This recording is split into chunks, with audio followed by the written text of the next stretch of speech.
Welcome to The Explainer. Today we're tackling a massive, rapidly growing challenge that I know you're seeing in your practice literally every week: managing the huge wave of exogenous testosterone-induced infertility. We are facing an absolute epidemic right now of secondary hypogonadism and azoospermia. And it's being driven by both prescribed testosterone replacement therapy and, of course, the illicit use of anabolic steroids. For reproductive urologists and fertility specialists like us, it's a completely unique and, frankly, frustrating clinical puzzle. So we're going to unpack the latest clinical data, compare our management strategies, and get you the structured insights you need to tackle this head-on. Just to wrap our heads around the sheer scale of what we're dealing with, we've seen a staggering four-fold increase in TRD use, specifically among young men, we're talking ages 18 to 45, in just a single decade. This completely sets the stage for that paradox you constantly encounter in the consultation room. You know the one: you have a patient sitting right in front of you, young, muscular, energetic, supposedly in the prime of his life, and yet his semen analysis comes back completely blank. It's a massive demographic shift. We aren't just treating older men for late-onset hypogonadism anymore. We're dealing with young guys whose fertility windows are directly colliding with their testosterone use. Okay, let's dive into this because honestly, it's the ultimate clinical irony in modern reproductive medicine. A recent Canadian study looked at thousands of men coming in for fertility evaluations and found that 12% of the guys on exogenous TRT were prescribed it specifically to treat their infertility. I mean, wow, this is happening despite explicit, universally accepted guidelines practically screaming not to do it. We're seeing well-meaning but totally misinformed practitioners prescribing a known contraceptive, literally a drug tested in China as a highly effective male birth control, in this misguided attempt to somehow fix male infertility. So what's actually happening under the hood here? Whether it's medically prescribed TRT or recreational steroids, the mechanism is exactly the same: anabolic steroid-induced hypogonadism, or ASIH. Those exogenous androgens send a massive negative feedback signal straight to the hypothalamus and the pituitary gland. This completely crushes the HPG axis, shutting down GnRH, which then plummets luteinizing hormone and follicle-stimulating hormone levels down to basically zero. And without LH and FSH, the testes are functionally starved. You get a dramatic drop in endogenous intratesticular testosterone, and sperm production completely grinds to a halt. Here is the absolutely crucial takeaway: local concentration is everything. In a healthy guy, intratesticular testosterone is maintained at astronomical levels. We're talking 50 to 120 times higher than the testosterone circulating in his blood serum. That massive local concentration isn't just a nice to have, it's a non-negotiable physical requirement to support spermatogenesis.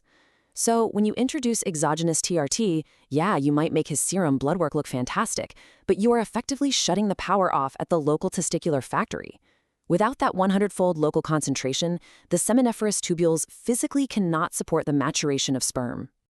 Now, what about the undisclosed steroid user? We all know the patient who swears up and down he's never touched a noodle, yet presents with profound azoospermia.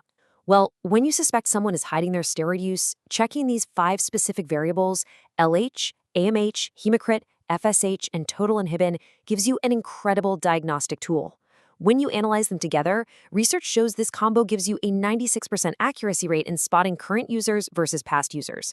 You're looking at suppressed gonadotropins, elevated hematocrit from androgen stimulation, and totally crushed AMH and inhibin B, which tells you Sertoli self-function is suppressed. It's a hugely powerful panel to keep in your toolkit. All right, so the diagnosis is locked in and the exogenous androgens are stopped. Now we hit the ultimate clinical crossroads. This is really the core debate in reproductive urology right now for these azoospermic patients.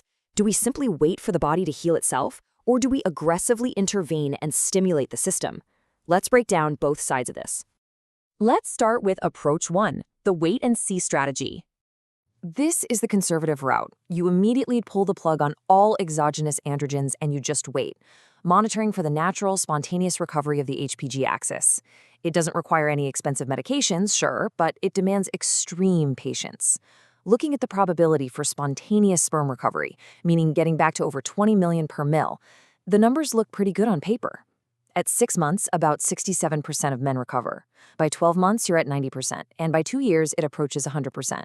But you really have to walk your patients through this timeline carefully. A lot of this data comes from men who used highly controlled short-term testosterone for contraceptive trials. Time is rarely on the side of an anxious fertility patient whose partner is facing a ticking biological clock. Waiting 2 whole years is usually an agonizing, totally unacceptable delay for a couple trying to conceive today. And the reality gets a lot darker when you factor in heavy recreational users. For severe anabolic steroid abusers, the wait-and-see approach can basically be temporary sterility. The data shows these guys average 14.1 months just to see the very first return of sperm in their ejaculate. Even worse, it takes an excruciating average of 37.6 months for sperm motility to actually recover to functional levels. In fact, some clinical reviews note that up to 32% of heavy users remain completely azoospermic, even after a full year of washout. So for this demographic, waiting is often just not a viable option. Which brings us to approach 2, active hormonal stimulation. When the clock is ticking or you're dealing with serious long-term HPG suppression, we pivot from passive waiting to proactive intervention. We bring out the heavy hormonal artillery to aggressively force that HPG access back online and essentially jumpstart the testes manually. Your 2 main weapons here are gonadotropins and selective estrogen receptor modulators, or SERMs. Gonadotropin therapy uses HCG, which mimics LH, to directly stimulate the Leydig cells, usually combined with FSH to hit the Sertoli cells. This gives you direct, immediate intratesticular stimulation. SERMs, on the other hand, like clomiphene citrate or enclomiphene, work centrally. They block estrogen receptors in the hypothalamus and pituitary, basically tricking the brain into thinking estrogen is low. This triggers a massive, natural, endogenous release of LH and FSH. The clinical difference in efficacy between these 2 active approaches, it's actually kind of wild. When we look at time to sperm recovery, patients treated with dual gonadotropin therapy, FSH plus HGC, recover sperm in an average of just 5.5 months. Now contrast that with patients treated with clomiphene citrate alone, who take a dragging average of 14.8 months to see recovery. Dual gonadotropin therapy gets the job done nearly 3 times faster. So while SARMs are definitely easier since they're just an oral pill, if you have a patient desperate for rapid recovery, injectable gonadotropins are undeniably the heavy hitters.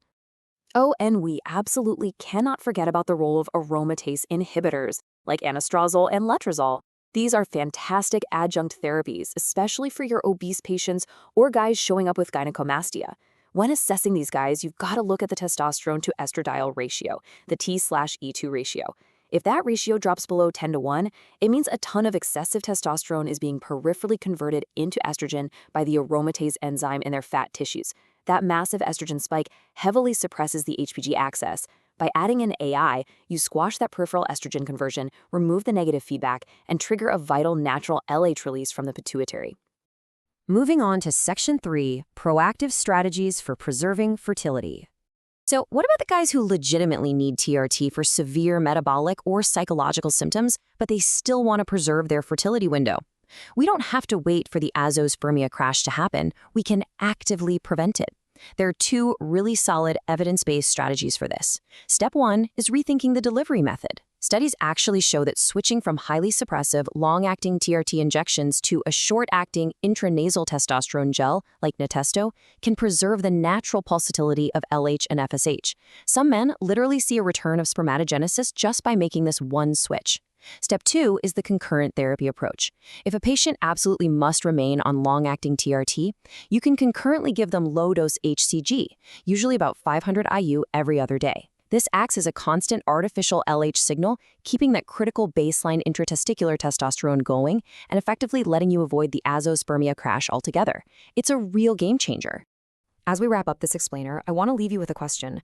We are witnessing a perfect storm right now.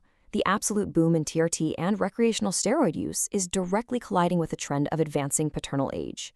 You're going to see more of these cases next week, next month, and next year, for sure.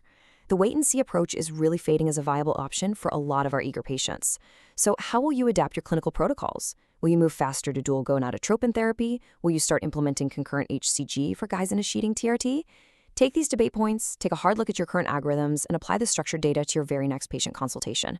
Thanks for hanging out with me today, and keep pushing that standard of care forward.